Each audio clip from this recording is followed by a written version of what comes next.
Hey, what's going on? I'm going to break down for you today how I grew my gym to profit six figures in less than 29 months.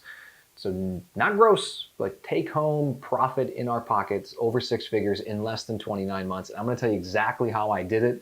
Hopefully you gain some knowledge out of this and you can make some moves happen inside of your business and make some changes to get to that point that you want to get to financially so you have the freedom that you deserve, because that's what it's all about being an entrepreneur, is to give yourself both time and financial freedom. So this is the process that allowed us to grow it to multiple six figures in profits, specifically get over six figures in the first 29 months of business. And going back to when we first opened, it all starts with our build out. So you probably see these multi-million-dollar training facilities that look amazing. They have 25 squat racks. They have all sorts of bikes and rowers and cool different lights and music systems, you name it. That's not going to get you to be really, really profitable. That's the reality. So for us, starting out, our build out was super, super low. So I can tell you that we started our business with $50,000.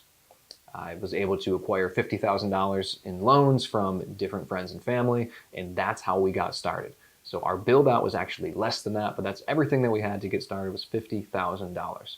Now look at these other franchises that you're going to be in $250,000 before you even open your doors. It's going to be really hard to get profitable very, very fast. So number one, build out needs to be low. That's the first thing we did, was build out is extremely, extremely low. Number two is our living expenses, also extremely low. At the time of opening, I was living in my parents' basement. So I really didn't have many expenses. I was driving my mom's old car. Didn't have anything extra. I wasn't going out. I wasn't traveling. I wasn't buying clothes. I wasn't buying cars, toys, jewelry, like whatever it is that people buy. Like, I wasn't doing any of that. Living expenses were extremely, extremely low. And even to this day, that's another secret of our consistent growth, is I live beneath my means. My wife and I, we live on like 20 to 30% of what we actually make, which allows us to make moves in business fast because we have cash flow behind us to invest and to fuel the growth. So we were living extremely low in terms of beneath what we actually needed. We were just going with the bare minimum. In that first, first 8 months, 9 months, probably even more in the gym, we were living there. We were spending 80 to 85% of our time inside of the gym, sleeping there, doing everything that we had to, which comes down to number three, is we did everything. It was coaching all the sessions, answering the phones, doing the emails, doing the social media, videos, you name it, we were doing it ourselves. Not saying that's the best option, but it allowed us to keep our overhead really, really low. So we had a low build-out cost. We lived beneath our means. We took minimum what we needed to survive, and then we also did it all. We were not outsourcing things in the beginning, and that was one of the big secrets for us, is to build up our cash flow and build up basically cash reserves to be able to make investments and continue to move forward. And we did that, so I guess number three or number four, I forget what number I'm at this point. We did that until we broke. So that is one of the issues to see with gym owners now, is they're just starting in the game. Like, oh, I need to get more coaches, need to get more, no, you have more bandwidth than you think. So we pushed ourselves to the point where we had no more. We had no more time, we had no more energy, and at that point is when we first started to hire someone. And what we did was we hired someone to handle all of the extra, all of the administration stuff. We continued to coach. We didn't invest in coaches until after that. We might have had an intern or two, but we weren't really investing in our coaches just yet. We were doing all of that stuff ourselves to save money and stack cash, because that's what fueled our growth. And then after that, I finally admitted to myself that I didn't know what I was doing. So about 18 months into the business, we were struggling. We weren't really making any money. And I finally admitted to myself I didn't know what I was doing and I needed help. So I invested in coaching early. That's a big one. I hired my first business coach when we were 18 months into business. At the time, I couldn't even afford it. But I took a leap of faith that, hey, this is going to work out. We're going to grow. And from 18 months over the next 9 to 10 months, we more than doubled our business. So took the initiative, or I would say just self-awareness, to understand I don't know everything. I need help. I had no idea what I was doing at that time. And then we went and got a business coach, learned how to do sales and marketing, learned how to run a business, and were able to scale up from there. So really that growth to six figures in profits came from month 18 until month 29. So the first 18 months, we were just figuring it out on our own, treading water. But after that, it went straight up like that. So besides investing in coaching, I also shifted my own personal development. So for years, I would read every article, I would do certifications, I would watch training videos, I would watch assessment videos, anything I could to become a better coach. And if you're a coach, I hope that's what you're doing as well. But when I got into business and I started to get my first business coach, I transitioned all of my training, all of my personal development, or at least 80% of it, to sales and marketing. Sales and marketing. Those are the lifelines of your business. If you cannot sell, you will not grow. If you don't know how to market, you will not have an opportunity to sell, and you will not grow. So all of my personal development got shifted into sales and marketing. Last one was leadership, but we'll talk about that in a minute, which allowed us to develop a predictable system for bringing new clients in. Once I understood how to market, I understood a sales process, then I was able to put in or install and put together a system for leads to come in consistently, and then for us to be able to sell them into programs consistently. So it was no longer just twiddling our thumbs, figuring out, hey, how are we going to get clients this week? We actually had a process to do it, and all we needed to do was execute consistently. So our personal development went into sales and marketing. And then I knew my KPIs. If you've seen any of my trainings before, you know about the importance of KPIs and data-driven growth. So when you know your key performance indicators, you know all of the numbers of your business, you know your revenue, you know your leads, you know your lead cost, you know your average lead cost, you know your average client value, you know your cost per acquisition, how much does it cost to get a new client, you know your retention, you know all of these things, you are able to make decisions based on numbers, not emotion. You can make it based on data. And when you have all the data and you make those decisions, you have predictable growth. It literally comes down to a formula, and you can figure out, I need to do this in order to get this result. And when I get this result, I need to do this. And I do the next step in terms of growing your business. So KPIs were big once I all in. That was when my first coach told me, is literally we had my sticky notes here, sticky note with your KPIs, put it in your pocket, carry it around with you every single day. So that way you always know what your KPIs are. That's how important it is. Don't have to do that anymore. We have technology and we do phones, but that's how important it is to know your KPIs. And then once we understood our KPIs, we realized that we were not charging enough money. We were completely undervaluing ourselves for what we offered. So we flipped our business model. In our whole membership model, we started to increase our prices. I think in that 1 year, we increased our prices by 35%. To date, our prices are probably up 60% from what they were when we first opened, because our value justified it.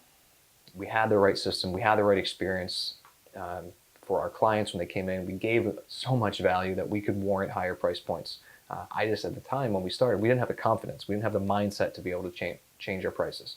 So we increased our prices. And then another big one is, as soon as a problem came up, we identified it and we solved it. So many times I talk with gym owners on the phone. I was just talking with someone last week, and hey, what's the biggest obstacle? And he lists out an obstacle. And then we'll get through the conversation, and then, another obstacle comes up. And we get through a conversation, and another obstacle comes up. And by the end of the conversation, we probably had 10 major problems inside of the business. And say, yeah, I've known about these for a while. I just haven't made any changes. I just haven't done anything about it. It's like, what do you mean? Like, you've known about these problems and you haven't taken the time to fix them? So that was one thing, for us, is we learned that, hey, as soon as a problem comes up, we got to fix it. And our first big problem was the pricing. Is because we weren't pricing ourselves at a high enough price point, that we were actually not profiting, because we were training so many hours and we weren't getting enough revenue for those hours, and we couldn't hire staff because we weren't getting enough revenue. So understanding that and understanding our KPIs allowed us to increase our prices and fix that. But it comes back to knowing there's a problem and then moving to fix that problem immediately. Like I said, we established our system for acquiring new clients along with our KPIs, so now we could predictably grow. And that really changed the game for us, and it allowed us to scale up from there. So at that point in our business, we had already experienced 18 months plus of just my wife and I doing everything. So we had a lot of cash in the bank that we had been saving because we've been living beneath our means. We had low overhead costs. We weren't buying equipment. We weren't spending any money. And it allowed us to fuel our growth with the cash that came in from our new sales and marketing process. And then we could put everything back into the business and start to hire more employees, hire coaches, build our team, and really start to go up from there. So that was really the big part in the beginning phase. I would also say that once we had that sales process down and we had a way to acquire clients, so that was problem one to fix. Problem one, our pricing. Problem two was, can we get clients in a predictable manner? And then once we had that, it was all experience. So we were everything about experience and culture and community, and really focusing on everything to do in those areas, because that's what's going to be your retention. Like the average retention rate, or let's say attrition rate, so how many clients you lose per month, is like 10% in the industry. Our attrition rate's never been above 3%. It's always been super, super low. And there's a way, when you know your KPIs, you can track all those numbers and you know exactly where you stand. So that focus on culture, community, and experience allowed us to keep our retention really, really low, which that's the fastest way to grow your business and easiest way to grow your business, is to just reduce the number of people that leave your business. So if you can build a better culture, a better experience, and create just a bulletproof community, let's call it, like people are really tight knit, you're going to be able to scale your growth super, super fast, because revenue is always going to be there for you. So once we had all those systems in place, we could just focus all of our efforts on dialing in, scaling up our marketing. And because of all of this stuff we just went over, the living beneath our means, stacking our cash, saving and not building or spending a ton of money on our build out, and really building that culture, the experience, and the values to retain our clients, it allowed us to have spending power in the marketplace. So for marketing, it really comes down to one thing, and that's he or she who is able to pay the most for a customer will win. So really simple example, if your budget that you can afford to spend on a customer is only $20, like you can only be willing to spend $20 to gain a new client. But on the other hand, me, I can spend $120 to gain that new client. I could just outspend you all day, every day, and I own the marketing. So that's what we were able to do, is we were able to outspend literally all of our competitors and drive the market towards us, which is what allowed us to scale so fast. And then as we scaled up, two of the biggest things that I learned was, one, the need to invest in your team. So in the beginning stages, that's not something that I did, which stunted our growth early on. But once we started to invest in our team, to really build them up, just not as coaches, but just as human beings, and teach them value systems, teach them sales, teach them marketing, teach them leadership, is really when we were able to elevate ourselves as leaders in the field, leaders in the business, and not focus on the coaching ourselves and all the small things. Which brings me to number two with that, is going to be leadership. Something that I've learned the last few years in working with Bedros Keuilian, CEO of Fit Body Bootcamp franchises, and he's really taught me the importance of leadership. So really simple, your business will only grow to the level of leadership that you currently have. So if you are not a good leader, your business is not going to grow. And again, in the beginning, I was not a good leader. I didn't know how to be a leader. I thought I was, but it was not enough, and it was one of the main reasons why our business would not grow past certain points. The more that I've invested in becoming a better leader and understanding that it's always leadership that's the problem, but it's always leadership that's a solution, has allowed us to scale even further. And then in the end, it's creating the processes. So having processes, having systems that can be repeatable, so that way we can tell them what to do, show them what to do, and then just follow up with them to make sure that it's done properly and just adjust along the way. So that is the step-by-step process that we went through to be able to scale up to profiting six figures in less than 29 months. And like I said, the majority of that growth came from 18 months to 29 months, because we screwed it all up the first 18 months. And the major difference, the number one thing that allowed that to change, was the simple investment. I say it's simple, but it's scary, and it was new, investing in a coach. So if you're stuck, if you're struggling, then it's time for you to invest in a coach. You can get in contact with me, shoot me a message, shoot me an email. All that information is up here on the screen. So that way I can help you scale your business, and you can get to profiting six figures in a year, and finally have that financial freedom and that time freedom that you deserve, your family deserves, and most of all, you've always wanted.